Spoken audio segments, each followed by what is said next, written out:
Howdy, Lions fans. Welcome to the Detroit Lions Podcast, episode 351. This is the official Detroit Lions podcast for Reddit. I am your ever-dashing host, and with me is the ever-stronger, slimmer, and sexier co-host and good friend, Jeff the Riz Risden. How you doing, brother? It is good to be with you. We finished training camp today. We got a lot to talk about, Chris. Things are happening in life and around the world. And I know that there's some bleakness that's out there, but we're here to give you some positivity and some fun. Yeah, I love that. That's the one thing I love. No matter God, think about the world since 2015, everything that's happened, and here we are, just serving Kool-Aid for the folks that need it and finding the bright side of life. Right? Got a lot going on today's show. We got the Lions Steelers reactions for you. We've got we're gonna set you up for the Colts game. There's a lot to talk about there, actually. Some injury talk. We'll start looking at the looming cut to 53 coming up here. Who's on the bubble? We're also going to talk about Stafford's big piece. OnlyFans is back. Oh no, sorry, it's the one in ESPN. We got that and a whole lot more. Riz, are you ready to go, my man? Oh, let's do it. Let's kick this off and break it down.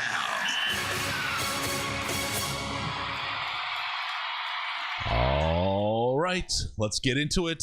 First off, I just got a little quick one from one of the guys in the Slack. I want to say, hey, Wisco, man, best of luck to Grandpa out there. Hoping everything turns out okay for him. Just Wisco's one of our more vocal and friendly. He's in Grand Rapids for a situation that he doesn't want to be in Grand Rapids for. But sometime when he's coming through, Kevin, we're going to hang out.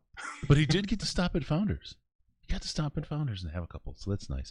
All right, also want to just welcome our new listeners. If you are here live on the YouTube, thank you so much for joining us. We really, really appreciate it. Please hit the subscribe button, hit the bell, let us get to know what's going on when we go live. We have the weekly show, this one. We got the post-game show live after the Lions games, and a sweet new cocktail hour coming up. We're going to do weekly cocktails showing you what's up, how to do it, and all the fun stuff associated with it.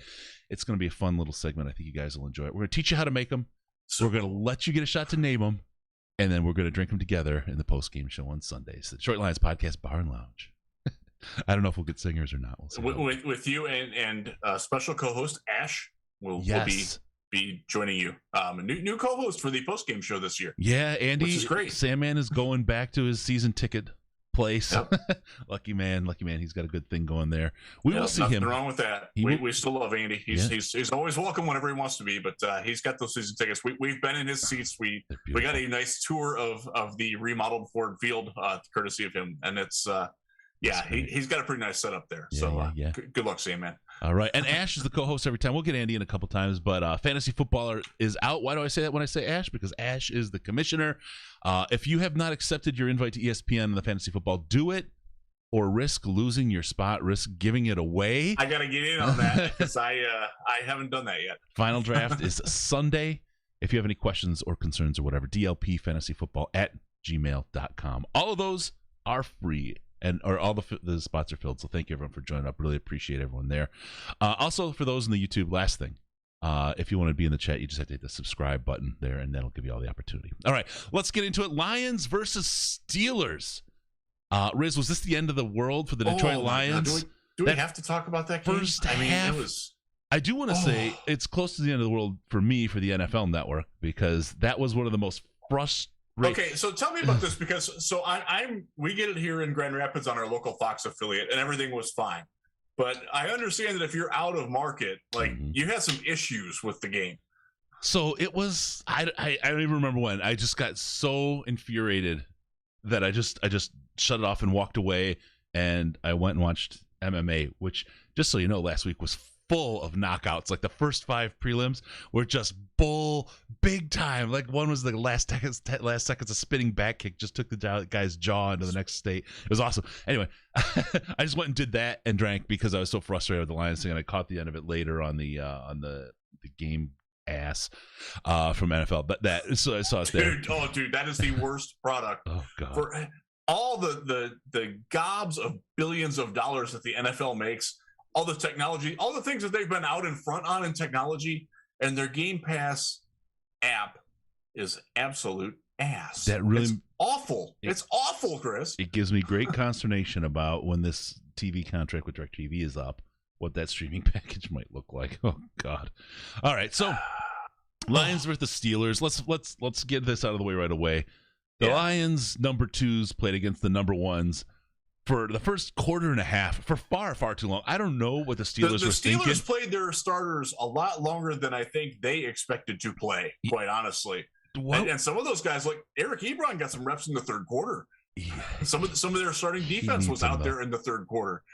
I would expect Eric Ebron at his level to be playing in the third quarter, though, in the preseason games normally. I mean, whatever. Yeah, that was something. So, did we want more? Did we expect more in that first half, even with the 2s against the 1s? Because there were some 1s out there. I believe we did. We did. I was disappointed in our starting secondary. I don't think they played well. I mean, they were out there. They got the first 2 series with the actual starting secondary, and now the linebackers were not in. The defensive line that's going to start was not in. So that's a variable for it. They obviously didn't get the pass rush. They didn't have the talent in front of them, but they did not play well either. And that was tough to watch. But more concerning for me was the first team offense, or the second team offense, I should say, with some of the first team offensive line out there. They did not look good without Taylor Decker and Frank Ragnow. The line sort of fell apart. The running game, I got to say, and this is where my concern comes from. I know it was the 2s.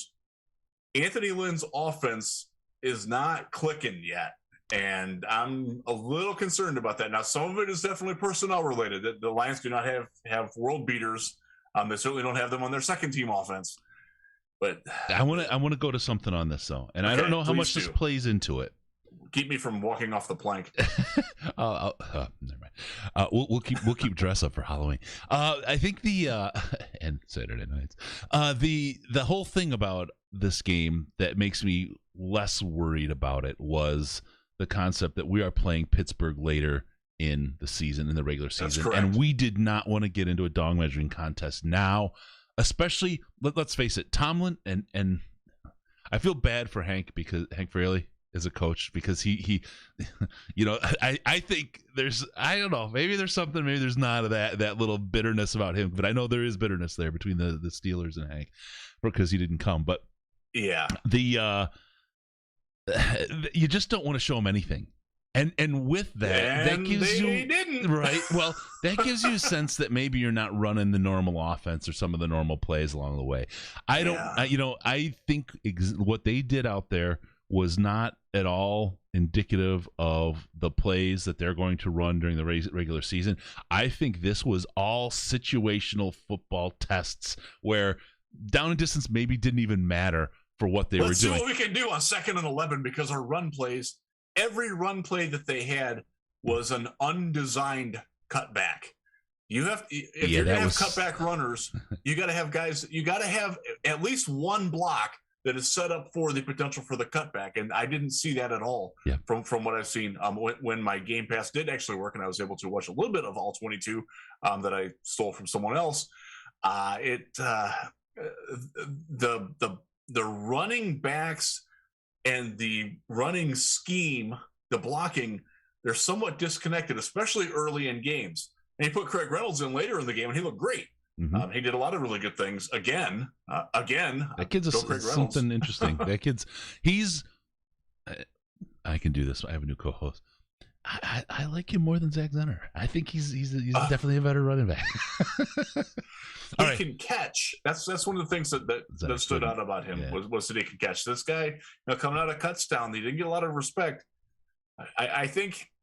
Look, we're going to talk about the bubble players later, and he is certainly one of them. And I don't think he's going to make the team, but he certainly belongs somewhere in the NFL. And if he's not claimed by someone else, he absolutely should be on the Lions practice squad, because this guy can play and he fits what Anthony Lynn wants in his running backs really well. Yep. Great street free agent find by Brad Holmes and his scouting staff. Yeah, absolutely.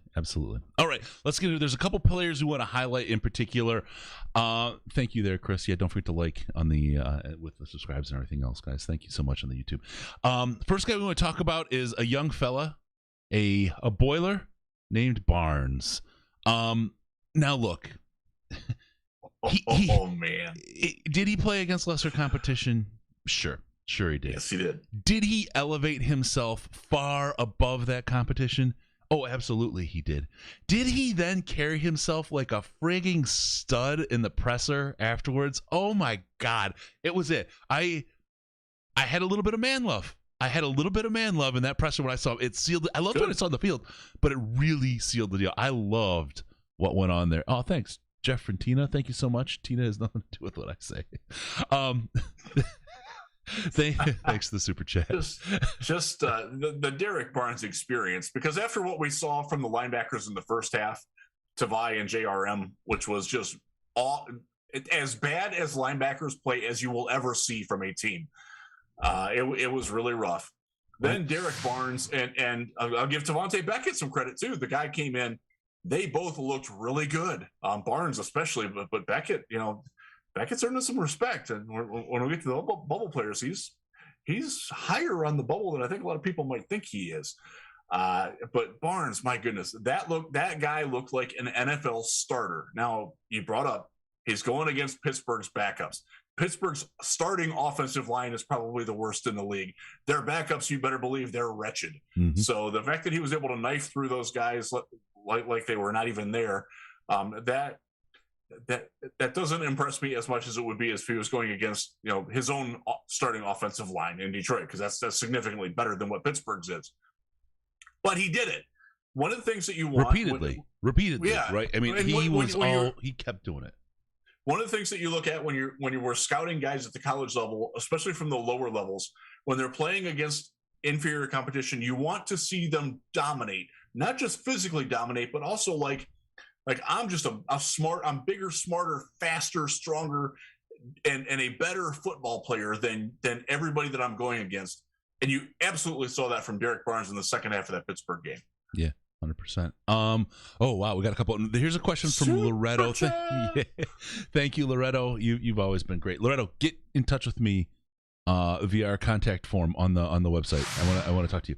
But his question for you, Riz, with the cutbacks at running back, does that mean that no zone run scheme or the offensive line needs to work together? They need to let Jamal Williams specifically know that he needs to go where the run is designed to go. He is looking to cut back before it's there and before he needs to be there. And I've seen that a little bit with Dedrick Mills too, when he's gotten caught in it. We haven't seen Swift because he doesn't play, might not play for a little bit. But Craig Reynolds, one of the things that stands about him is he knows where the hole is and he goes where the hole is right away, and he doesn't try to bounce it back and get that extra yards. We saw this when we had Joique Bell and Reggie Bush. Joique was phenomenal at going to the hole exactly where it was supposed to be, and Reggie would get there and then he'd dance and get tackled. Yep. And there's too much of that going on with Jamal Williams right now. Look, Jamal Williams, fantastic personality, really good receiver. As a runner, he has not impressed in camp, and he certainly hasn't impressed in the preseason games, and that's something to watch. Yep, I'm with you. All right, His style is not fitting as well as we'd like it to. One more question from the Super Chat. JC Carter, thank you so much. Why are we not looking to bring in KJ Wright? KJ Wright doesn't want to play for Detroit, period. What? He's ring whoring. He's not going to a place where he's not going to win a ring or have a good chance to win a ring. Period. Make some kneecap soup. Kneecap soup. All right, there you go. Ring whore time. All right, move on really quick. I want to talk about Jerry Jacobs, who'll be on the show next week after the preseason is over, and yes. We'll talk to him. He's got a lot of studying going on, and just a couple chats with him back and forth. He's got a lot going on in his life. Again, we'll be with him a couple times throughout the season, following up on his career, where things are at.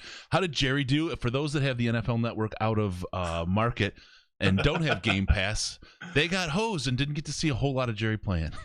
They didn't get Jerry time. He played primarily outside, which was interesting to me. They didn't move him to safety like he had talked about. He is learning safety. But in the game, he did play primarily outside cornerback from what I watched.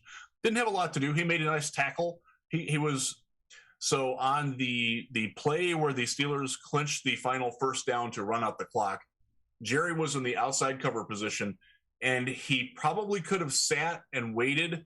And if he would have, instead of letting the receiver drag him inside, he probably would have been in a position to make the stop. But again, you're dealing with an undrafted rookie who's been his head is spinning. It's swimming everywhere. Oh yeah, and Derek Barnes couldn't quite get out there in time to make the tackle on the tight end flaring out. It's a play that it's a well-crafted play by Pittsburgh, and it's something that you will see them do in the regular season when it's like 3rd and 8. That's their kind of play, and I think they've put that out there now. The next time that happens, I expect Jerry to be like, you know what, this guy's running inside. They're not throwing to him. I got a linebacker right there that I'm leading him into. If I cheat just one step there, that takes that away. I can stay outside, and I've got the containment out there. Jerry, if you're watching, listen to that, because it's exactly what you need to do. And I know you're smart enough to know that. Yeah, and he's probably been told that already. Yeah, I'm sure he's heard that, and I'm sure he's heard that from Aubrey Pleasant too. And for Barnes held inside just a count too long because he thought that the corner might still be out there and flush the receiver back in. That's a bunch of rookies playing at the end of a football game. I'm not concerned about that at all. Yeah. That's a learning experience for them. So it wasn't. Look, he didn't stand out in any way, positive or negative. It would have been nice if he would have been able to make a play or two, but that's just not the way the game came to him. Yep. All right, we got another super chat. Thank you, Jeff, and not Tina. Jeff spending Tina's money. Jeff and Tina, can't I? Hi, Riz. Is zone blocking much like cover 2? Is a player-dependent scheme only works with the right players?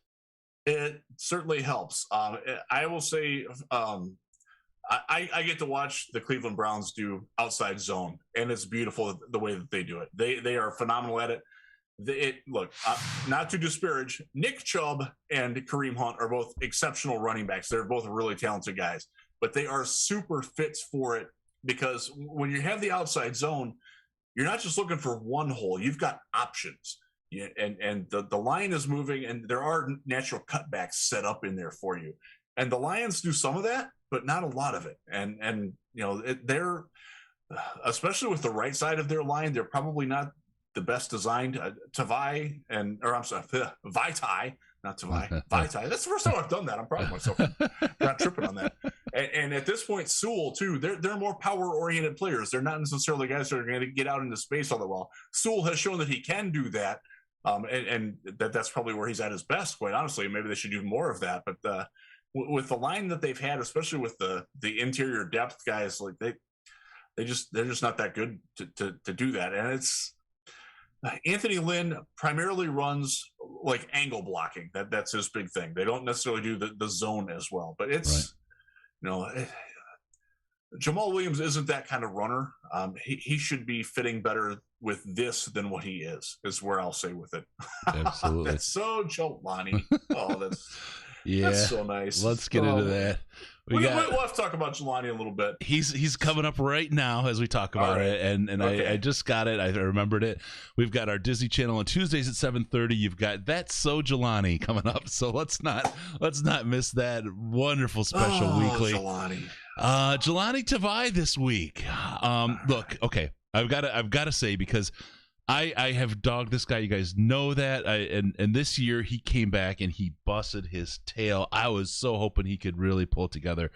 This game is that's so Jelani. It was his whole career wrapped up in a nutshell. And I feel terrible for the guy. I would rather, for his sake, that he just played mediocre and got cut, right? What happened this week, this is literally embarrassing. And I feel bad for him that he just was so embarrassed on the field. It's going to be probably one of his last games in the NFL. And it was just not how you want to end it at all. It's just like, we know he's not going to be good in coverage, but the play where he got stiff-armed off the ball, that's an easy tackle. And he gets just like a little, it was a pretty good stiff arm. It wasn't a devastating one. It wasn't one that was going to put him on his ass or anything. And the fact that he didn't even come close to getting, I mean, to his credit, he did chase the guy down 30 yards down the field. I mean, he has the effort, and that's why we like Jelani. That's why we root for him, because he tries so freaking hard. He's just not good. I really hope he gets a shot. And so I do regular spots with the ESPN affiliate in Hawaii all the time. I did one last night, Tuesday night, with Gary Dickman, who I've known for a long time. I've done a lot of shows in Hawaii. In fact, I used to be on there weekly, and they would send me cool Kona coffee as like a sponsor thing. I don't get that anymore. I need to get back on that. But anyways, Kona beer. That'd be good too. Although that's not technically Hawaiian. That's made in St. Louis. So they're very like, because they're always want to know how Jelani Tavai is doing in Detroit. And I was fairly honest and candid with it. I'm like, you know what? He needs to go somewhere else because it's not going to work for him in Detroit. There's too much baggage between him and the fans. There's too much baggage. I think it's in his head, honestly, too. Yeah, 100%. He feels that weight all the time. He's a sensitive guy. He's a guy that cares so much about his job and his performance. And when it doesn't work for him, it's tough, man. I just feel so bad. The effort is it's there. It's just not working, man. Like, and we'll talk about a quote about just about that from Campbell in today's presser, but it wasn't directed about Tavai, I don't believe. No, it wasn't. No, but I you know, like I said, I gave the guy crap. I feel bad because he doesn't. It's like giving me crap about sucking at water polo. I'm just not built for water polo. I don't do water polo. I can't do it, right? My body pay to see you play water polo. My body physically is not able to master that, right? Or be an astronaut or any of those things. And to have these expectations and show me trying on national television would just be horrifyingly embarrassing, right? This guy has made it to the top level of football, and he's just not quite at that level. If he was a 6th round pick instead of a 2nd round pick, everybody in Detroit would be rooting for him. He'd be a darling. Yeah, he absolutely would. He absolutely would. That's not his fault. It's not his fault that he was drafted where he is, where he was, and it's unfortunate because he's not going to make the team.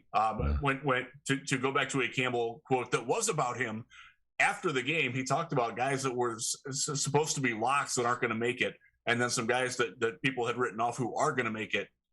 There were 2 people in specific that I know that Dan Campbell was talking about the locks who are not going to make it. And one of them is Jelani Tavai. Yeah. And we'll get to the other one in a little bit. Yep. Yeah. No, absolutely. And again, you feel bad for him. I mean, really quick on that post-game presser, though, how about Coach Campbell? I mean, his voice, he was exhausted. You could tell. Yes, he was. He might as well have played in that game. He gave every ounce of himself to that game. His voice was shot.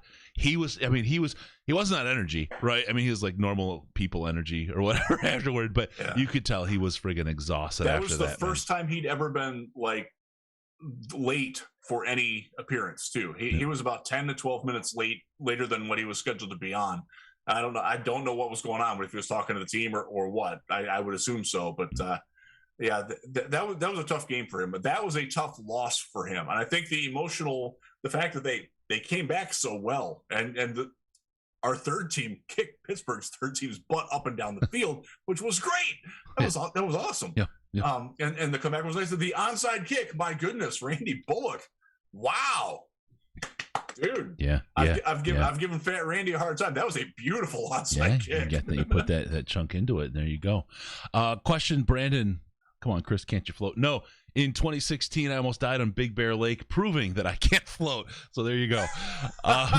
Moving on. Jeff Okuda, I want to talk a little bit about him. One bad play. Okay. One bad play. And he took a whole bunch of, I mean, it just started immediately. In the subreddit, it started, I saw it in the chat, in the post game. People were like it was a switch flip. People were all behind him, supporting him. Oh, I can't wait. And then it was just like insta hate. One play. I got a quote from Aaron Glenn. I just want to play it, and it's a response to a question about Jeff Okuda. So let's get this going. That surprises me. This is the NFL. He's gonna give up a play. He's a good player. He's been practicing hard. His eyes were bad, and he gave up a play. There's been a lot of plays he has made. But at some point, we got to talk about those plays he has made instead of one he didn't make. There you go. I think, and if you go and watch that on the Lions YouTube in their media session things, which they do a very good job of archiving up for you, you will see the utter disdain in Aaron Glenn's face at the question, and you can't really hear the question, but it was basically like, what do you think about Jeff Okuda getting beat so badly on that one play? Do you have any loss of confidence in him? And Aaron Glenn's like, what? like taken aback at how bad the question is. Yeah. That was really something. Okuda is not where you should be pointing fingers right now on this team, right? There's plenty of places to point and look at. Jeff Okuda is not that. It's the preseason on a second-year cornerback who had probably the worst coaches in history coaching him for his first year while he was injured. This is the least of my worries, Jeff Okuda. Do you guys want to break him? Is that what we're after? Is to create another hole? And this is something, and I wrote this at Lionswire, and you can check that out there, please do. Never heard of it. Yeah, exactly. They know that Jeff Okuda is a guy that his confidence was shot last year. And they realize that he's a guy that needs to have that confidence building with him and play with that swagger. We had another cornerback like that who was wretched in his first season, benched, came out his second year, and people were like, we got to get rid of this bum. That was Darius Slay. Yep. Same kind of guy. You've got to frame things positively for Darius Slay. And the coaches, both Jim Caldwell and to Matt Patricia's credit at the beginning, figured that out. That quickly turned with Mr. Patricia, unfortunately, and that's why Darius is now in Philadelphia. But he's a guy that he needs positive reinforcement. He will acknowledge that he made a bad play, but you need to tell him that's okay. Move on to the next one. We'll fix that. We'll teach you how to fix that. We'll teach you how to do better, instead of browbeating him like, why didn't you make that play? You suck. How can you give up the inside? You've got outside containment on that. How can you let him do a double move? Like, we teach you better than that. That's not how you handle. That's not how you handle Jeff Okuda. You've got to understand the mentalities of the players that you're coaching. Yeah. And for those people in the media, especially those at the flagship station of the Detroit Lions radio network, the embarrassment, probably know these things. And the fact that they don't is embarrassing. Well, I don't. Just let's talk about that really quick, because that station makes its money on some contrived kind of setup kind of stuff. Apparently they do. Yeah, that's their bread and butter. If this team were to start winning, they would have to replace the entire crew. They would have to replace the entire crew. And one of the things you can bet on for the long haul in Detroit is the Lions not to be a great team, right? So they've bet everything on it. And when that flips, sometime in the future, if it's this staff, the next staff, or somebody else, when that flips, they're going to have to can all those guys. Because none of them have any kind of sense of the market balance. You're in right now. Tampa Bay was like that for a very long time. Yep. And then the Rays won. And then the Bolts got really good. And now the Bucks are really good. And now you can't sell that negative BS anymore. You don't know anyone on the dial anymore. You don't know anyone on the dial. Cleveland with the Browns, the people who are the professionally negative, Tony Grossi, I'll call him out because he's an ass. He deserves it. His market share has gone into the tank. He boxed himself in as the negative guy. Yep. He has nowhere to go. Yep. Now that team is a legit Super Bowl contender, he's an afterthought. Nobody cares about him anymore. Mm-hmm. He doesn't get time anymore. That's going to happen in Detroit too if this team ever turns it around. And that's, it's a tough way to go, betting on being that living your life that way and doing that's your job to be that guy. Trying to make people angry at other people as a lifestyle, as your business model. I don't get that, Chris. It's a foreign concept to me. It's not something that I would ever consume. It's just not what I want in life. Tina's money is going fast. I'm going to crap on people, but I'm also going to lift people up. Yeah, it's not like look at Tavai, like the situation there, right? I mean, I walked it and changed. I didn't change it, but I kind of reassessed the approach, right? It's not a lifestyle to make people miserable or kick them when they're down, right? That's just a really terrible kind of person to be. Chris, you'd be awesome at water polo. It's all about the buoyancy. I'm telling you, there is no buoyancy. I was falling straight to the bottom of Big Bear Lake. I'm not kidding. Okay. How do you go underwater at 6,000 feet? Only one person can do that. All right. I want to move on to the next guy. Amon-Ra St. Brown. Game 1 of the preseason. My guy looked good. There was a lot of hype, a lot of excitement about him, around him. Looked great. Couple of drops in game 2, couple of catches, ran nice routes. Is this a St. Brown? Is this Boyle? I mean, we've talked about this before when we were at the Senior Bowl. It was so hard, what was it, 3 years ago, to judge the wide receivers because there was not a single quarterback that could throw the ball. Were so bad. Yes. I mean, I don't know if he could catch that ball or not because it was not within the wingspan of a freaking pterodactyl. I have no idea, right? I have no idea. Is this a Boyle or Brown or St. Brown problem? Can you help me here? I think you see why Amon-Ra St. Brown fell to the 4th round at times, because he's not a guy who – look, we talked about it last week. He maximizes every ounce of his ability, but there is a finite ceiling to his ability. And if he's not at his absolute best, he's not going to look all that good. And he did not have his best game. If he doesn't have his A game, he's not going to look good. And he didn't have his A game for whatever reason. I don't know what it is. I don't expect that to happen often, but it happens. And it happened that night. And that's why he fell to where he did. That's why. He's probably on a good offense. He's probably a number 3 receiver. Doesn't mean he's going to be the number 3 receiver on this team. He might be the number 1. In fact, I wouldn't surprise me at all if he winds up having the most targets of any wide receiver on this team. Either him or Khalif Raymond, I think, are going to get that just because Tyrell Williams, I don't think, can last 16, 17 games. Look, he's a good pickup, a great value where they got him. He's going to be a guy that's going to be. This is a Detroit kind of player. He plays wide receiver the way that Ben Wallace played power forward, and I think that's going to endear himself to Detroit very nicely. But you got to remember that sometimes he's not the fastest, he's not the biggest, he's not the strongest, he's not the quickest. He's pretty good at all those things though, and I'm still very pleased with him. He's been better throughout camp than I expected him to be, more consistently, anyways, as a dynamic performer. There's some fun with him, and again, just don't have your expectations. He's not Herman Moore, he's not Calvin Johnson. He might be Marvin Jones in time. He's not there yet, but that's what he could be. Let me give you kind of some insight here, and this is something that I think people haven't talked a whole lot about.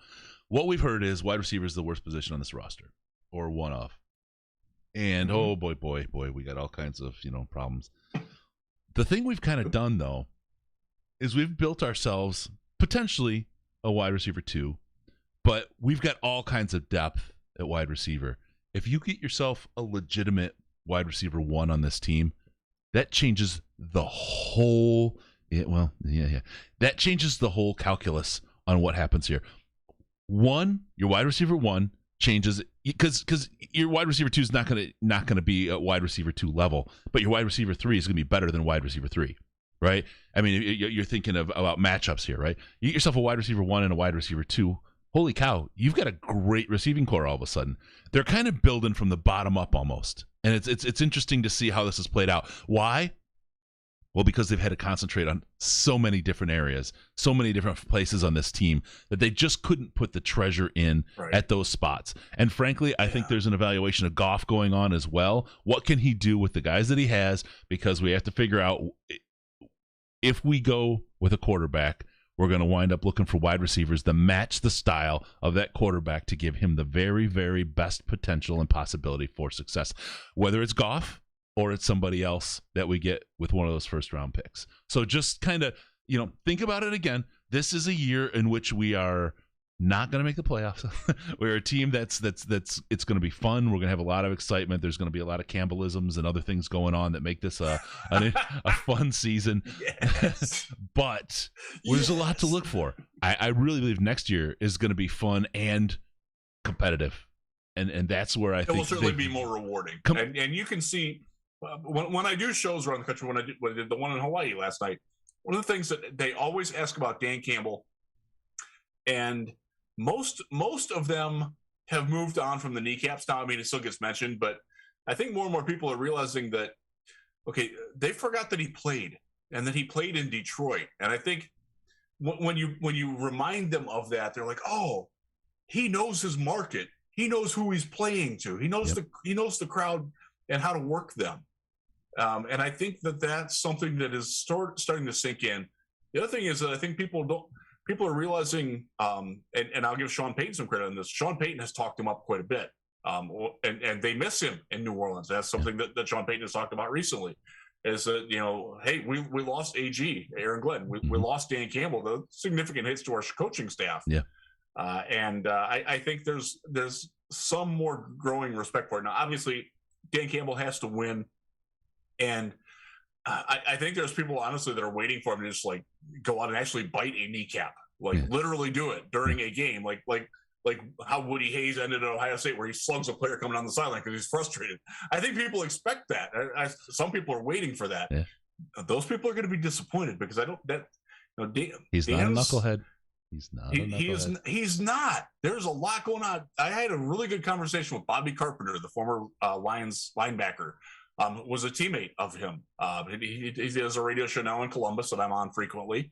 And I talked to Bobby off the air. And he's like, I'm glad that you said, and I mentioned on the air that I'm like, everybody hears the kneecap biting and the coffee and all that, but then they don't hear him talking about the nuances of the hand work on a 3 technique versus a 2-eye, and the difference between shading your nose tackle and not, and where the linebacker lines up behind it, and the angles and the football geometry like that.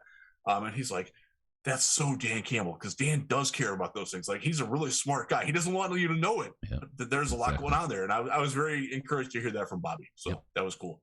All right. Last player I want to look at from the Lions-Steelers game is Aleem McNeil. This was a big swing and a miss. What a terrible, terrible draft pick by Holmes. I mean, please put Brad Holmes in his place.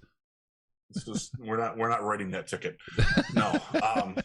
Isn't that what we do? We chase out great players. No, McNeil looks great. This guy's the real deal, right? Again, it wasn't his best game either, but he played pretty well. Yeah. He's a definite. This guy. In fact, we had to write up for USA Today. We had to write up our impact rookie for the team, and my editor, who I sent that to, was shocked that I did not write Penei Sewell. I'm like, look.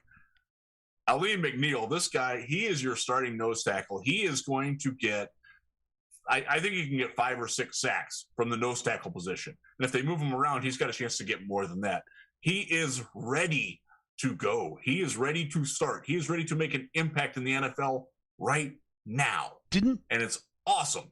I want to get Penei Sewell really quick, because didn't Taylor Decker have a little bit of a slower start in his first season? If I'm playing from memory, I don't have any stats in front of me, but that's kind of hung over him for a little bit. Like, he got couple. So he would have. It was my line on him. He'd look really great for all the game, but there was like 2 or 3 plays every game where you wondered if he'd ever played football before. Right. And he finally ceased that, like, over the last couple of seasons. Last year he was phenomenal. And that followed him, though. Best year by a mile. That reputation carried much longer than the behavior did. It did. I have a sense we're going to see a little bit of the same from Penei Sewell. I think Sewell's going to be an awesome player. Like Decker is an awesome player. I just think that this first year there's going to be some growing pains.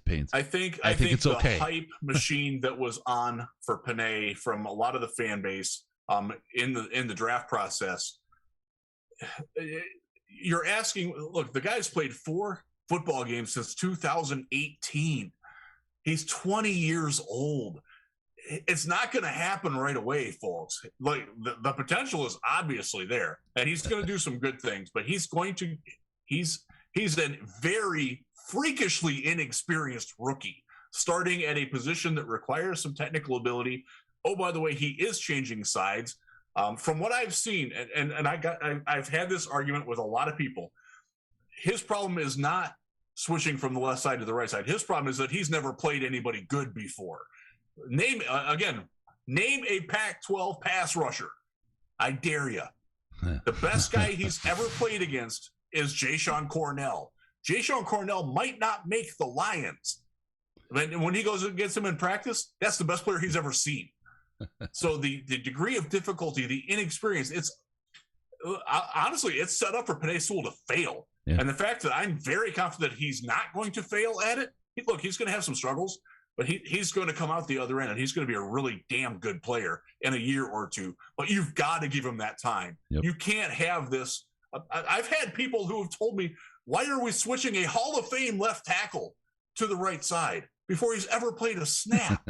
I mean, you got to cool on that crap, man. All right, I got to catch up on a couple super chats from Jeffrey and Tina. He said, Tina just caught on. Now I'm done, so he can't send more super chats. Then he follows up with one. He's like, Tina gave you another super chat just so Chris yells Tina like Stella. She loves your voice. Tina! There you go. Oh, that's great stuff. Thank you. Whatever we can do. Oh, man, you guys are awesome. One last thing on Penei Sewell. I will tell you that while he has some growth to do in his first year, and we're going to see that, and he is going to turn into a great player, I will stand behind that. I agree.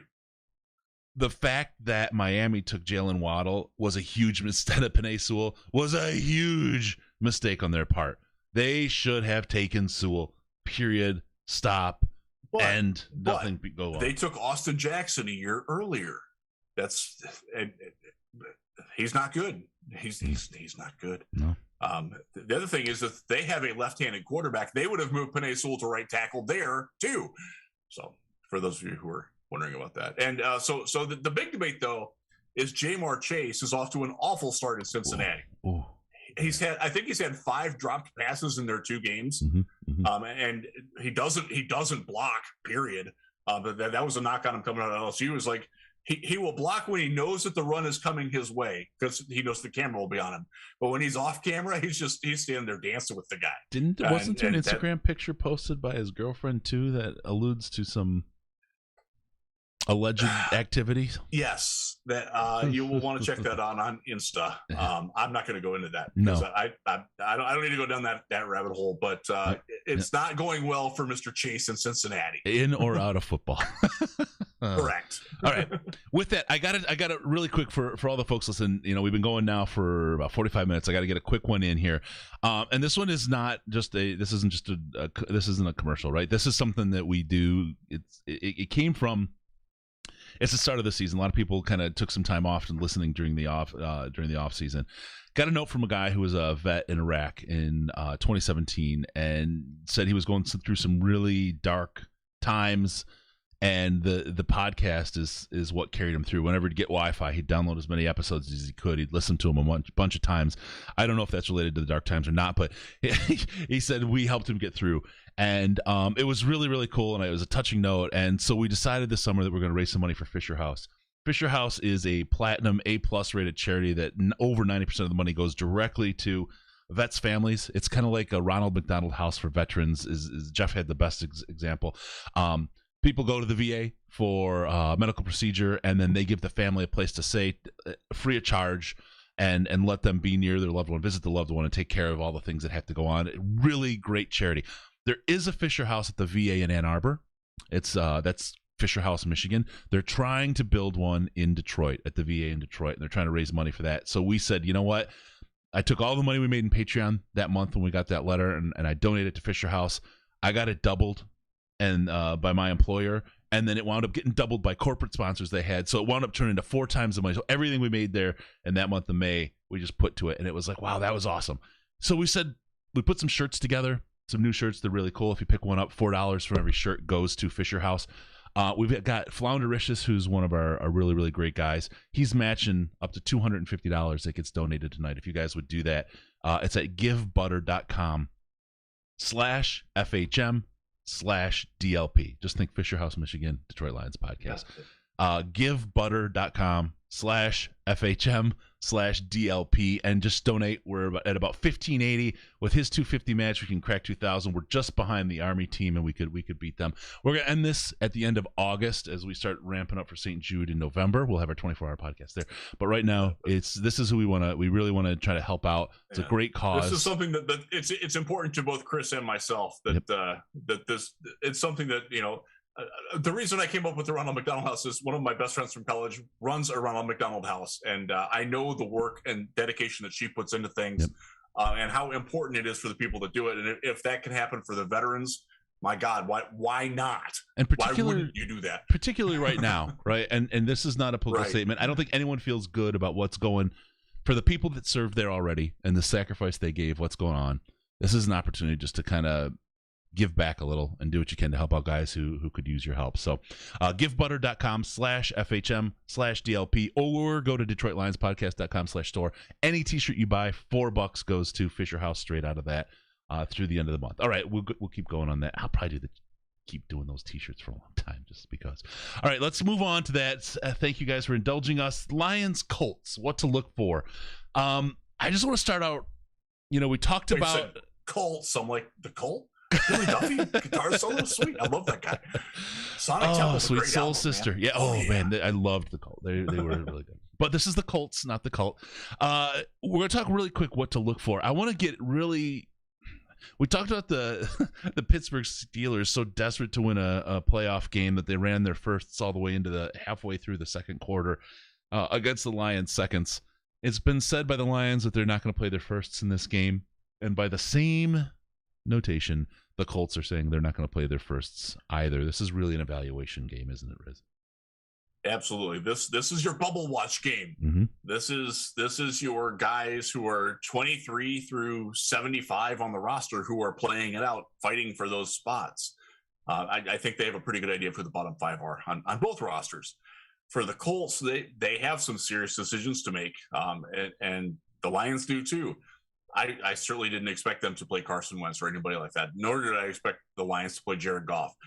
I will say I would have liked to have seen more of the first team offense in Detroit to try to get some more rhythm and more time together. But from what we saw, this was backdoored to me, and the point was well made. And I think it was I forget who it was on Twitter, but they pointed out to me like one of the things that we saw Saturday night when the Steelers when our twos were getting killed by their ones was like, this is what happens if Goff gets hurt. This is what happens if Tyrell Williams isn't out there. This is what happens if Taylor Decker or Frank Ragnow aren't playing. These are our ones. We have no chance. So I'm like, okay, you know what? I get that. I buy that. You can't have the season-ending injury. It has happened for other teams. We watched in Jacksonville, Travis Etienne out for the year with Liz Frank. That's like, that could be a career sapper. That sucks. You want to see the fan base turn on Dan Campbell? Get one of your top guys hurt. Get Jared Goff hurt out there. See what happens. Yeah, get Frank Ragnow hurt and start Evan Brown for 17 games. All of a sudden, your vaunted run game that everybody's leaning on going to get that 3.2 yards per carry, and people are going to wonder what the hell happened. Oh, God, yeah. So I buy that argument more than my own argument of we need to see these guys play together and get some rhythm. We don't. The rhythm method doesn't work. The rhythm method does not work. All right. So look for a good game. We'll see Jerry. We'll follow Jerry. This is his big one to make a Jerry will play chance. a lot. I don't know if he will start, but he will play a lot. Who will be starting and at quarterback for the Lions? So David Blau will be our starting quarterback. Wait, what happened? To Gomer Pyle, Doyle, Boyle, whatever. Tim Boyle, Mr. Wormburner. Blau has played his way ahead of Boyle on their depth chart, and it will be reflected on their unofficial depth chart that they release. But it is also something that has been made pretty clear by the coaches at practices, after practices, behind the scenes, that right now David Blau has taken over for Tim Boyle as the number 2 quarterback. And it is performance-based. And I think Chris Burke actually had the quote where like, and if it wasn't him, it was whoever said it, is right on. Boyle can hit the home runs, but he's either going to hit the home run or strike out. And Blau will consistently get you singles and doubles. Yep. And that's what this offense is going to live on, because if you strike out, your defense is going to get exposed. And exhausted. Yes. Even if you have a drive that's, you get 2 first downs, 40 yards, and you punt, that's not a loss. If you go 3 and out in 25 seconds after your defense has just given up, a 10-play drive, that's an absolute loss. And that's what Tim Boyle is giving you. David Blau is at least giving you the ladder. He might not be moving the ball as effectively down the field, but he's moving the ball. And 20 yards and a punt is 90 yards of field position for the Lions with Jack Fox booting that ball, baby cakes. Right? Oh my the 70-yarder. You saw that, right? What a bomb! Whoa, man! Oh man, crazy. Yeah. The thing I was worried about the punting situation was Sam Martin left. Yeah. Sam Martin is almost hitting as far as Fox, and he's doing it in a place where your golf ball goes 15% further because the air's thinner. Right. That's crazy. That is absolutely crazy.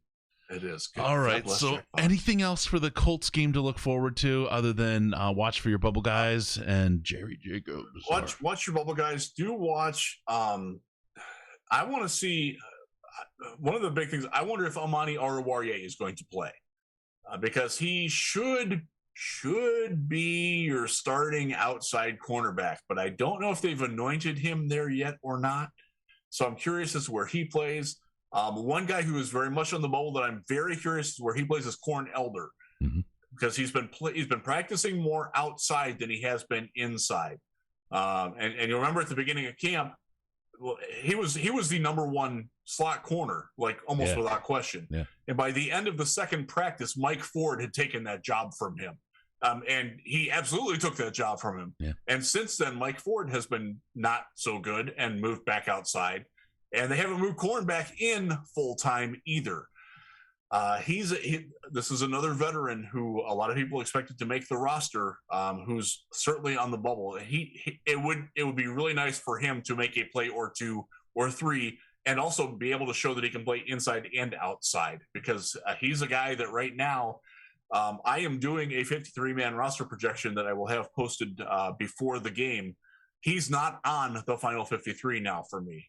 You will see him on others, and I won't fight that, but he is certainly on that bubble of he's in like that 48 to 60 range, right. Where it could go either way. And the Colts game, you better believe, is going to have some sway in that. Yep. We will hit Perriman, guys, in the chat. You're asking about him. We will hit Perriman. We'll go deep on him very shortly. Quick sidebar before we move on to the next topic. Loretto with a super chat. What's the first concert you both been to? Mine was Earth, Wind, and Fire at the Fox. Oh, was your first concert? Mine's embarrassing. Wow, that's sweet, man. I'd love to see Earth, Wind, and Fire. What's your first one? My first concert, I saw Europe and Def Leppard. That's Buckeye your first. League. You didn't do anything like your parents didn't take you to something or anything like that. So okay, my parents took me to a Cleveland Indians game where the Beach Boys played afterwards. My dad is a massive Beach Boys fan. So I guess that technically counts, although we missed part of it because a drunk guy fell on me and threw up on my mom and we had to leave. Dude, so you know with the new Pine Knob shirts we got at the store, right? I saw the Beach Boys with my parents at Pine Knob. That's so hilarious. Nice. That was your first one. I was just a kid. I didn't get the drunk guy treatment, but holy crap, that's such a coincidence that was our first. Yeah. So I count the Def Leppard in Europe concert in the summer of 1987, late summer 1987 at Buckeye Lake outside of Columbus, Ohio, which is now I think an amusement park farm. They don't even have concerts there anymore. My first that was it. Sentient concert. I was way too young to go to it, probably, especially with all the Devil's Lettuce in the air. But I went and saw Motley Crue. No. I'm sorry. It was which one was it? It was Motley Crue. God, I went to both of these. I can probably help you on this. 84. It was Motley Crue or Metallica opening for Ozzy. And I've seen them both open for Ozzy. That's why I'm confused. Was that Metallica doing? No, that was Motley Crue. Metallica was the prior tour, so that would have been Motley Crue. I saw them both, so it had to be Metallica.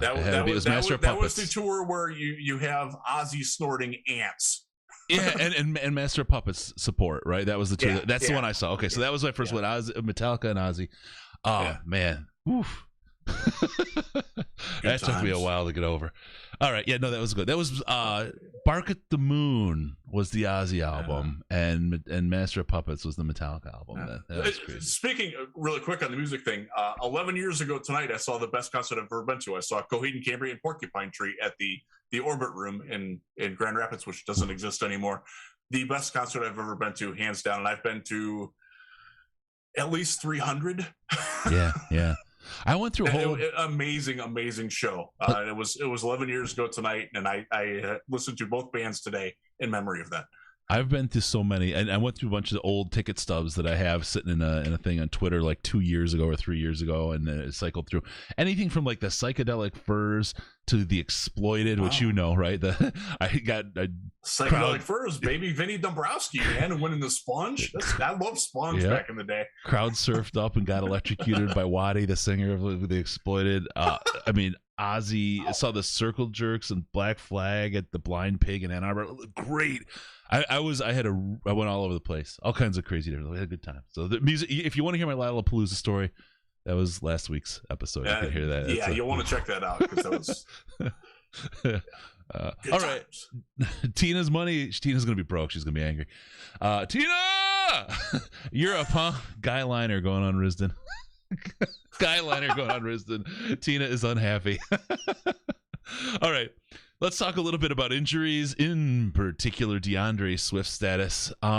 Riz, where are we here? This is obviously concerning. He's the guy that we want to see, especially with Williams' kind of performance. Not doing. I'm very worried about Deandre Swift's groin. I'm not going to lie. It needs to get better. It needs to get healthy. Oh my God! It is Sir Mix-a-Lot booty fix. Why do I say these things? He hasn't practiced. Well, he did practice Tuesday. Went full bore. They scaled him back. You know how Dan Campbell likes to do the red line, green line thing. They redlined him on Tuesday, green-lined him on Wednesday, and apparently he's doing better than he did the last time they redlined him. He sat in street clothes for 2 days. It's not great, guys. And when Dan Campbell questioned that he's going to be available for week 1, Dan Campbell has been nothing but straightforward about the injury status of his players and his team. So I'm a little concerned about it. It's a soft tissue injury. I hate saying soft tissue about a groin, but it is what it is. It's not an injury that's going to get better unless you absolutely shelve him.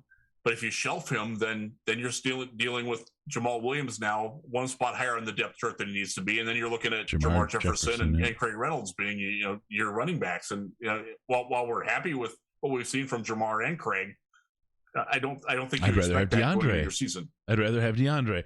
Now that's one of the things that may keep Craig around, right? That's one of the things that may play in his favor. This injury to Deandre, and it's one of the things that if he doesn't make the team, may stick him on the practice squad as the guy that they want to pull up. So I hate to say, injury is good, but from his perspective, hey, this may be his way to stick with the team. So everybody who was, super gung-ho on DeAndre Swift being one of the top 10 running backs in the NFL, probably going to want to cool on that a little bit because he hasn't gotten work with the first team offense nearly enough to make that kind of a breakout. Is he talented? Yes. Is he going to be better this year than he was last year? Yes, if he's healthy. If he's not healthy, though, then all bets are off. Yep. All right, let's talk about Tyrell Williams. He's out for the year. No, he's also got a groin. Breaking news on me. He's also got a groin and an issue with it. But evidently, it's not as bad as DeAndre Swift's situation. Oh yeah, so he is ready to go week 1, and Dan Campbell was very adamant about that. Antoine Randall L. also was very adamant that he can go. We're just being careful with him. Right? And this regime, they are being extraordinarily careful with the injury guys. They're not making 325-pound guys run the hill to show how things have progressed. The New York Giants are having practices in New England. And the Giants head coach, Joe Judge, who is Matt Patricia wannabe, made his players run the hill in New England because they don't have one in New York. That's not going to go well for New York at all. They've already had 3 players retire. They've had people that have demanded out already. Rent a fired coach. Oh, my God. Oh, man. Okay. One other guy. Things are much better than that. We're not putting our guys at stress to hurt themselves. Yep. All right. One more guy I want to talk about, and you know him as, well, nobody knows him until just now, Levi Buttonfly Onzarike. How are we doing? He looks good. Buttonfly's not bad, huh? Yeah, he's been back, and first couple of reps that he had in his first practice back, which I want to say was a week ago, was really good. You're not going to see him play against the Colts either, but he is ready to roll. And he has an opportunity because Deshaun Hand, guess who's hurt again? I don't know what's going to happen with him. And I have a feeling that he's going to be a guy that they keep on the active 53, put him on IR right away when they claim somebody else. I think is what's going to happen with him. Yeah, and you hope that you don't lose somebody important. Although, again, every year I say this, and every year it's been right. So I'm gonna hammer the Riz is right button here. Hit it, give it to me.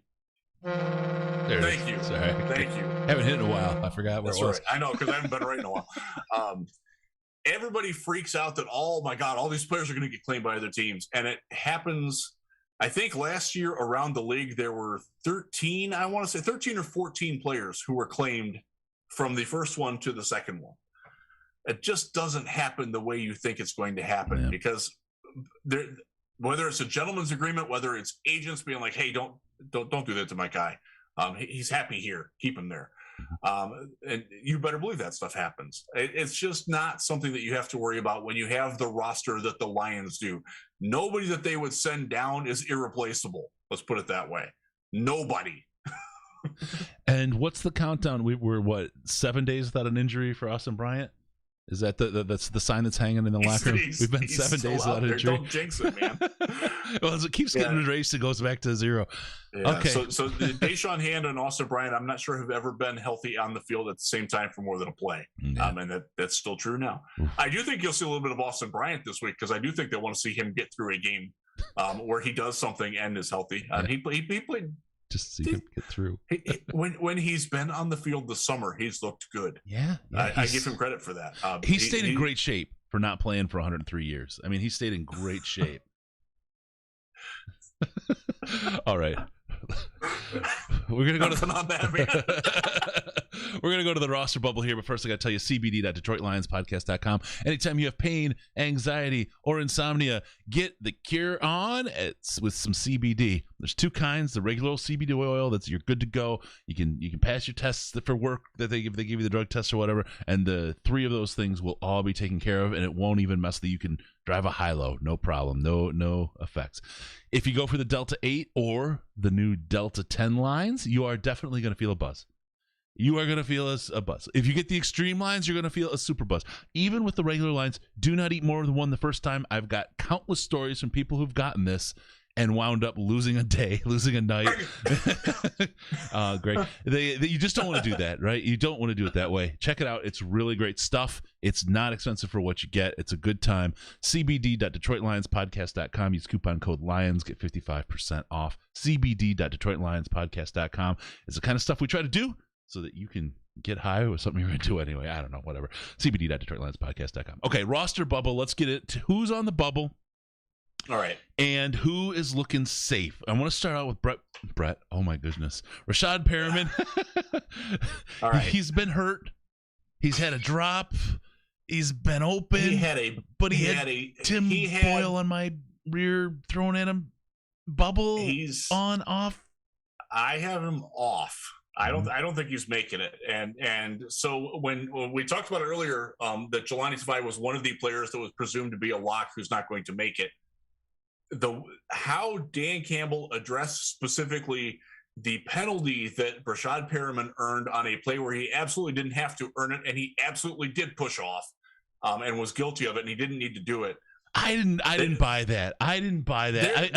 There was some fire in Dan Campbell on that answer. And look, Rashad has been up and down in camp. He can't have that happen, but I don't buy that push off was enough to call a penalty on. I'm just telling you. But that's the thing. He's not smart enough to keep his hands. When your dad played in the NFL, you've got to understand the subtleties of how to use your arms and your shoulders. He clearly doesn't know that. Right. I mean, if you're gonna have it with your arm out like that, they're gonna call it whether you're guilty of it or not. Got an alligator arm at that point. And if he doesn't know that now, it's not gonna get better. And I think they've seen enough to know that he's probably not somebody that's going to help their team win games. Khalif Raymond has soared past him as the deep threat on the outside. And saying that Khalif Raymond is a tiny dude, but he's so much better at getting open down the field and presenting himself as a target because he knows what he's doing. And so I don't see if Brashad Perriman isn't starting, he's absolutely worthless to your team because he does not play special teams. He never has. He's not a high energy, high intensity cheerleader type guy. That's not who he is either. So I don't think he fits with the team, honestly. So I will be surprised if he makes the final 53. I really will. Okay. All right. I've got corrected Jeffrey Maloney. Thank you. He says, Chris, come on, dude. The Ozzy 84 tour was with Motley Crue. It was the Bark at the Moon tour. But Ozzy and Master of Puppets Metallica tour is in 86. 86. And it was the Ultimate Sin tour. Did both. And in the chat, I said, it's the devil's lettuce. I apologize. It's not my fault. I never saw Ozzy until the first No More Tours tour. He's on his third. Well, he's not touring anymore, but he's on 3 of those. I saw him. A very, very nouveau band named Korn opened up. First time I ever like they didn't even have a record deal then. That was pretty sweet. Yeah, that's really cool. All right, I want to hit you really quick. Dan Campbell had a call today, or a presser today, and he has a quote. It's a little bit long. I'm going to go through it as best I can. I'm not a good reader. It's a great quote. That's why I sent it to you. Yeah. So it's on defensive end Bruce Hector and the value he places on player performance throughout the training camp when making roster decisions. I think it's big. I think to reward a guy who does it the right way, and oh, by the way, produces, there's production in the game. Where it's hard is it's easy to say, this guy does it right every day. He does exactly what you're asked to do, but yet physically, he's just not good enough. You hate it for those guys because ultimately there's not enough in their body to do it. That's not their fault. But if you have a team full of guys, it's hard to win. I hate to say it, but that's the reality. But guys that give you everything that they have, and they do it the right way and maximize their ability and can produce, and you can see it in the game, it's hard not to reward those guys and want them on your team because you see it. There's evidence. Quote from Dan Campbell. Sounds like he's talking in the first part of that about Jelani Tavai, about Brashad Perriman, about maybe Corn Elder, about Dan Skipper fits that bill. Just physically limited dudes that just aren't getting it done. But then Bruce Hector is a guy who has played his way well up from the bottom of the depth chart. Remember, they claimed him the day before training camp started. People like, I almost didn't write it up because I didn't think he was going to be here that long. I think he's making the team. But the issue is Kevin Strong is that guy too. And Kevin Strong has been great, and he's been here for a long time. And I know the teammates like him. Mm-hmm. The holdover guys love that guy. One of those guys is going to make the team, or they get a little bit of a break because Ja'Shawn Cornell will make the team and immediately be suspended for 3 games, and that pushes it down the road. And not hopefully, but there will likely be an injury or 2 somewhere in there where they can wiggle in. But that's why I think you're going to see Deshaun Hand not be on the team, whether they cut him, they trade him, and they will get. There has been some sniffs of trades for him, although now that he's not healthy, that's not going to happen. I think he's going to wind up being on IR, and that creates a spot for a Bruce Hector, who's been great. Yep. Every day in camp, he's been great. Like not just like good, like when Aleem McNeil, Kevin Strong, and you have what's his name? Crap. When they do the 4-man front, and it's those guys, it's really good. And I wish they would do it more, and I hope that we see more of it. I'd like to see them do it against the Colts. It's a high energy, high octane. Actually, Cornell plays end on that sometimes. Yep. And Cornell can play too, by the way. Yeah. They got something there. Give Bob Quinn a little bit of credit. He found a 7th round guy out of Ohio State that can play a little bit there. Yeah. So the defensive line, man, that's a tough one. There are guys there who will get cut and will get picked up by other teams. You're not gonna sneak Bruce Hector through the practice squad. You're probably not gonna sneak Kevin Strong through to the practice squad. So if you're looking at one area where somebody would get claimed, it's that specific position. Okay. So now let me ask you a question about, put it on the screen, Jelani. If his future is as we know it is, right? And let's face it, we know what it is. Why not cut him now and get somebody on the team that maybe has a chance to make it? Why are we holding on to him? Even just blow him out with a cuts this last roll around. I wish they would have cut him in the last round. I really do. Do they think that he's going to do something in the third game that might have some value where they can get a 17th round draft pick for him next year or something? I mean, the Colts do have. He would technically fit what the Colts need next to Darius Leonard. They did lose Anthony Walker. Who's, by the way, killing it in Cleveland. Yeah. Will be the Browns' top linebacker this year. If the Colts are certainly an audition point. If he's one of the advantages of playing on Friday night is that the other teams will be watching. So teams that would be interested in spy, a team like Miami, a team like the Giants, a team like the Patriots, a team like the Texans, the Titans, possibly. They're all going to be watching. And that's so maybe if he can do something, maybe you can flip him for a conditional 7th round pick. That's a good point because we've had him on the team for a while. We know his agent. I don't remember who his agent is off the top of my head, but his agent represents other players. And if we do that, we're doing right by him, right? We're giving him a chance to show up, show other teams what he is, what he has, and give him his last shot to maybe land somewhere else in the NFL, right? His agent's going to appreciate that. He's obviously going to appreciate that. He'll give it his all in a game that doesn't matter. But that actually makes sense. He is. Yeah, and that kind of makes sense as to maybe because I think like Dan Campbell, Brad Holmes, I think they appreciate the kind of guy that Tavai is. The other part is it carries over to other players who are maybe edge of the roster players or other kinds of players that we might want to bring. It creates an environment where players know they may want to come to play because the team, the coaches, the front office, they actually care about you. They will treat you with respect. They're going to give you your shot. Yep. Whether here or somewhere else. Right? All right. That is important. We're talking about the roster bubble. Let's talk about which of the final 53 roster spots, the roster spots now, aren't on the roster right now. We're not talking about players, but just the actual position. Yeah. So give me some thinking. This is your piece here, and I'm so interested in what you got. I got 3. Okay. The number 3 tight end is not on the team. 1 wide receiver, and I don't know where it fits in the pantheon or the power structure there, is not on the team, and 1 cornerback is not on the team. And I say that fully knowing that we are Jerry Jacobs advocates.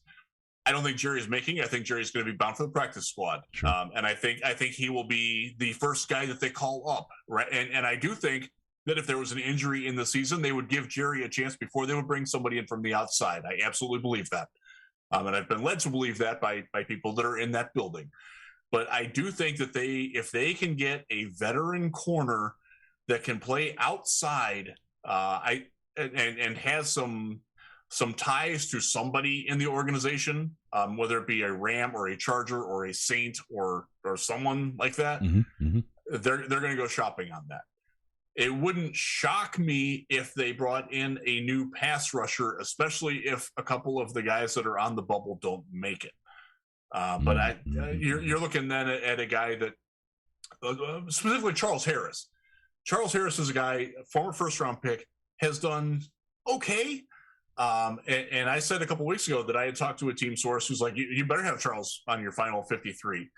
That has since cooled a little bit. And I don't know. I don't know if he's going to make it or not. This is a big week for him. That's another guy that probably, because he's a veteran and because he has done some things well, probably would wind up on another team. They're not going to claim him right away, but he's a guy that, like you call up in week 3 if your defensive end gets hurt, like, okay, come play for us. And he'll be that guy. Yeah. And so that's where I'm at. There is some talk, and we talked about this just before we went on the air, that the number 3 quarterback might not be on this team. And I do think they're going to keep 3 because of COVID. And just with all the injuries and all the mess. And if they could get a young quarterback in, and we had one in particular that we were talking about, and we'll keep that bottled up now. We'll hit the Riz's right button if it happens. Or the bullshit. That's a possible too. So let's not too confident here, Mister. If my working theory, and this is just the war inside my head, is that if Tim Boyle isn't the number 2, he's not going to be the number 3. There's no point in keeping him for that, because if he's not better than David Blau, why the hell are you keeping him? Get somebody in here who's long term, and thus far he's not been better than David Blau. And I like David Blau. but I also know that David Blough's probably a QB3 in reality. So if they can get a young prospect from another team who's been drafted in this year or a year before and is doing some things that's just caught in a numbers game, I think they will. I think they absolutely will go get him and get rid of Boyle. That's my theory. That's just from my, again, that's not inside sources. All that's my guess. I like it. I like your thinking. That's good stuff. Really quick, let's check in on some ex-Lions around the league. We got to talk about the retirement or the recent retirement of future Hall of Famer right before the induction of July Tavai. Luke Wilson has retired. Let's Luke Wilson with 2 L's.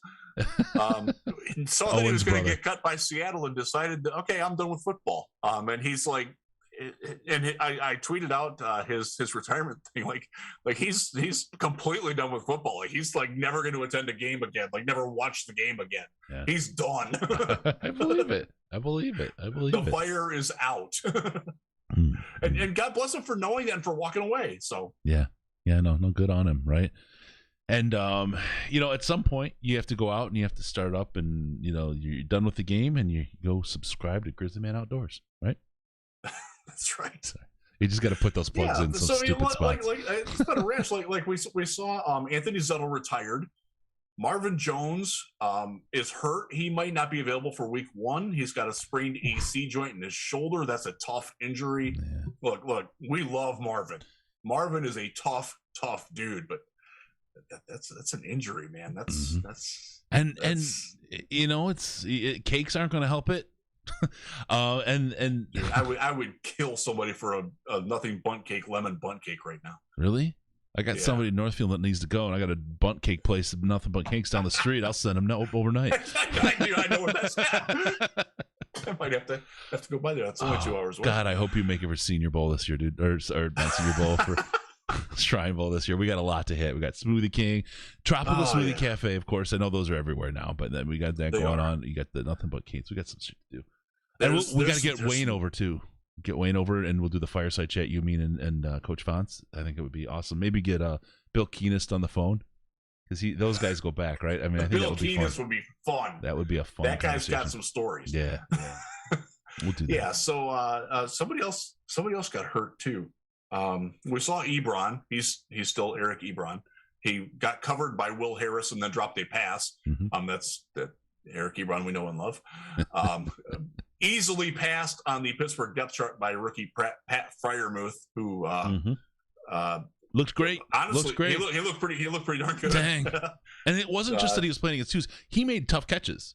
He made really tough catches. He ran nice routes too. I give that guy some credit.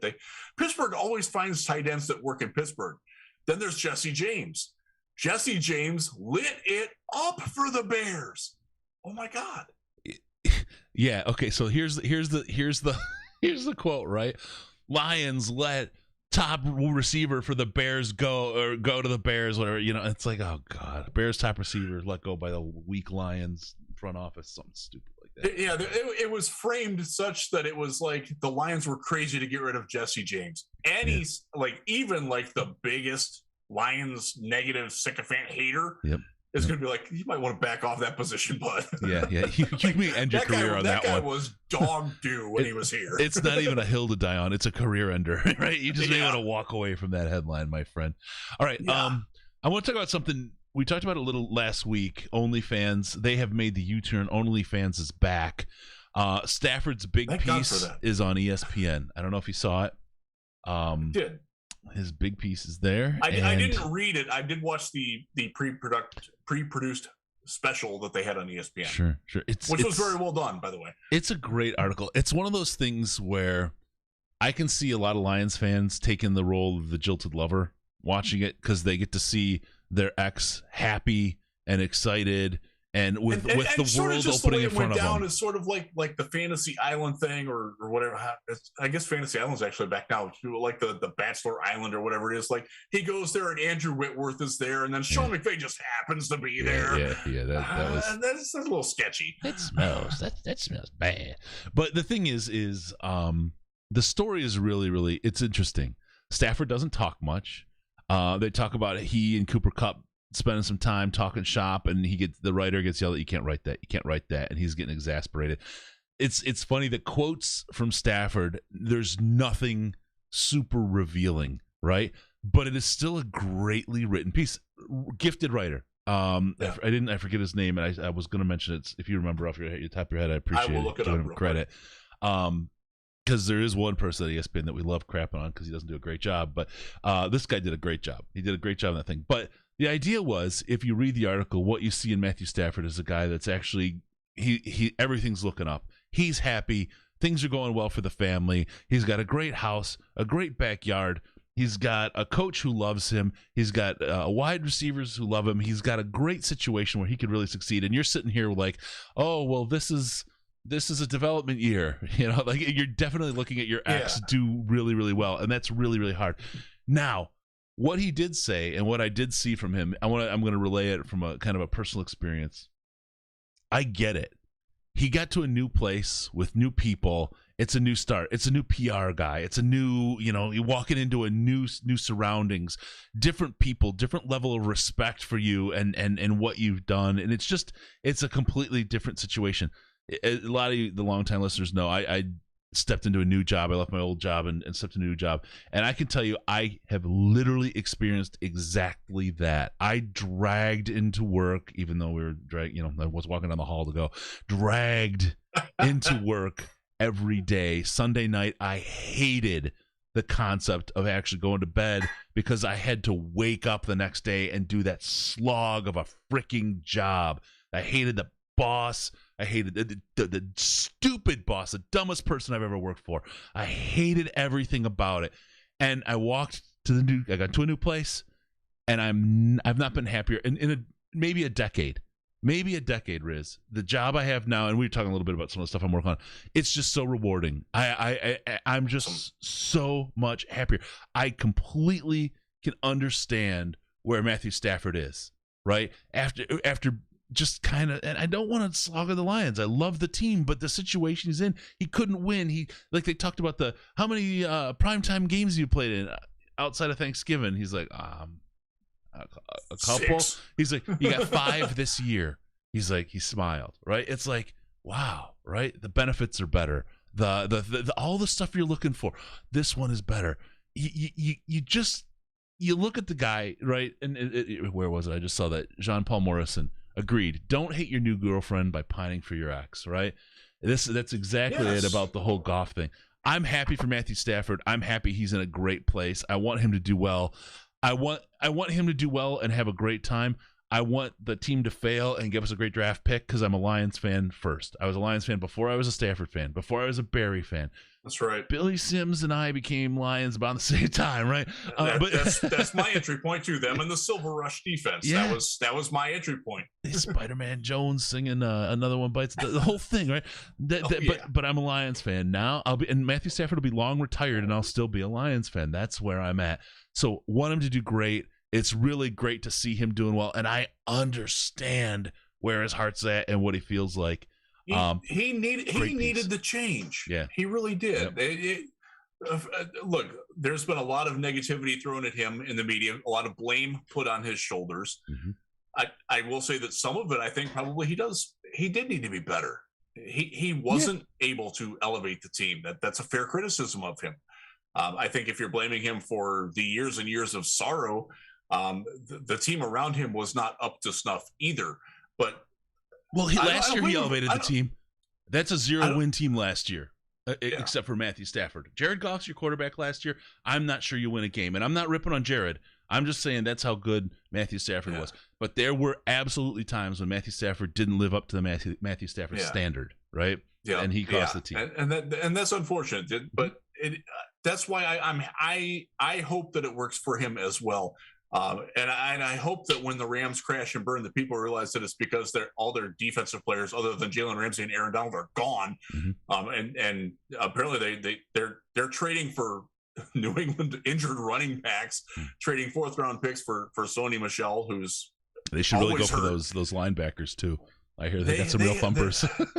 They got issues, man. They've had some serious attrition on their roster with injuries already. Yeah. You hate to see that, and you hope that that's not like a Stafford. Look, I don't believe in curses. I don't believe in that kind of stuff, but it does seem to follow him a little bit. I don't know, man. He hasn't played a full season since 2017. I mean, I'm not wishing any of that, but I just think everybody wound up in a better place for 2021 based on the Stafford trade. I think everybody involved is better off. I think where the Lions are at right now, if Matthew Stafford was still the quarterback of this team, there would be expectations that this team should compete for a playoff spot. Yeah. And that's absolutely not where this roster is. Nope. And I'm glad that it's lower than that. He took the floor away. Like, there was a floor with Matthew Stafford. You were only going to be so bad with Matthew Stafford. And Jared Goff's floor is lower than that. And you saw the floor last year with Matthew Patricia. That's where it was. There you go. All right. Oh, yeah. I don't fault what happened with it. And I'm happy that the Lions got as much back as they did for it. When you look at what the Colts gave up for Carson Wentz, what the Eagles got out of that. Yeah. By the way, that trade looks worse every day. Yep. Especially with Jalen Hurts playing well in Philadelphia. You know, I'm proud of Brad Holmes for getting the deal that he did. And I think that's going to be some nice salve when some of the free agent moves and a couple of the draft picks that he's made might not pan out as early as we want to. We talked about Penei Sewell earlier. Ifeatu Melifonwu is not a serious contender to start on this team. And that's he probably should be based on where he was drafted at and the competition that's around him. He's going to make the team. There's no question about that, but he's not where I think a lot of people wanted him to be in terms of competitiveness. And I hope that doesn't get thrown against Brad Holmes too much. The fact that, again, this was a draft. We talked about it at the draft when they drafted Onwuzurike and they drafted Lee McNeil. Like, okay, they're not trying to win this year. They're trying to build something for the long term. And that's where Sewell's long-term prognosis of being a tremendous talent potentially comes in. Melifonwu was the same sort of way. I think Derek Barnes is a little bit ahead of schedule on that. But and I'm excited. I'm excited for the long term. I really am. Yeah. Much more than I was when Matt Patricia came in, because as you'll remember, I was not a Matt Patricia fan. I didn't like it from the get-go. There was just something that was wrong there, and I don't get that feeling about Dan Campbell at all. You sniffed that out, and he was the preferred. I mean, everybody in the league thought Bob Quinn and Matt Patricia were the guys. Right. And I will say, I think Bob Quinn, if he's a GM again, he needs to stay the hell away from Matt Patricia, because I do think that he did some. I think his vision before Patricia corrupted it and co-opted it was going to work. I really do. He just got the wrong coach. Yep. All right, really quick. Enough on that. You want your Lions gear? It's time to get it. There's games you're going. Go to fanatics.detroitlionspodcast.com. Fanatics.detroitlionspodcast.com gets you the real licensed gear, top quality stuff. Really, really, really good stuff. They give us a kickback for everything you buy. It doesn't cost you any more, but it's a great way to help us out by doing something you're going to do anyway. Also, don't forget about Amazon.detroitlionspodcast.com. Who doesn't shop Amazon, especially in this day and age? Amazon.detroitlionspodcast.com. Head on over there, and same kind of deal. They give us a kickback, and you're going to buy stuff there anyway, so they help us out. Doesn't cost you any more, just helps us out and keeps money out of Bezos' hands, keeps him from suing us out of Mars or whatever the hell he's suing for, the moon, whatever. I don't know. He's an idiot. We built some roads. Yeah, what is it? Roads, Jeff. Yeah, spend some money on infrastructure. People would love you more. All right, let's see. I mean, he's burning the roads with all those damn Amazon trucks, right? They're everywhere. All right. Remember, so many of those, Chris. Oh my God, I didn't even know they were a thing. Yeah, they're everywhere now. Yeah. Don't forget, we have got a cocktail show coming for you. We're going to shoot it this weekend. We're going to get up there. We have post-game shows. We're going to do a trial show with Ash, but we're just not going to because of some stuff that's going on in the real world right now. But we have the post-game shows coming with him. We may do something like a guest spot with him on one of our next shows. Just have him drop in and say hey to everybody. But follow us, check all that stuff. Make sure you hit the like, please, while you're here. Hit the subscribe button and the bell. We appreciate you doing that. And also, if you're on the audio only, go to DetroitLionsPodcast.com. Subscribe. Don't forget about us on Patreon. Patreon.com/DetroitLionsPodcast. Patreon.com/DetroitLionsPodcast. Access the Slack, the most intelligent Lions chat on the internet, maybe one of the most intelligent chats on the internet, and you can talk to Riz and I every day when we hang out and do our thing. Actually, Riz is better about it than I am with the new job lately. I'm on there a lot. Yeah, I'm on there frequently. Every time that I pick up my phone, that's the second place I go after I have to look at my Twitter because I get I'm just looking at it right now. It's my work email. It's my podcast email. It's my personal email. I have over 200 mentions or notifications since this show started. Oh my god! Not all of them are negative either. That's nice. Please support Riz. I like it when people are nice to me. It's good. Life's better that way. I do too. I like it when they're nice to you. All right, follow us on Twitter at DET Lions Podcast, DET Lions Podcast. Also at Jeff Risdon on the Twitter. Give us your love, give us your follows. We appreciate that. Loretto, I didn't see your email come in. Please use that contact form at DetroitLionsPodcast.com and get in touch with me. Give us a call via Skype, Detroit Lions Podcast, all one word, Detroit Lions Podcast, or call us on the Lions line at 929-33-LIONS. 929-335-4667. Also, thank you, Tina. You did a good job marrying Jeff. He's not as bad a guy as everyone tells you, really. Thank you for be sure to go to DetroitLionsPodcast.com. Subscribe to the podcast. Why, Jeff? Why should they do that? So you can come into your ear holes automatically. Thank you for tuning in. We'll see you next time on the Detroit Lions Podcast. Remember, no toasters, no hot tubs, no pants, no problems, because we're your Detroit Lions and Reddit connection.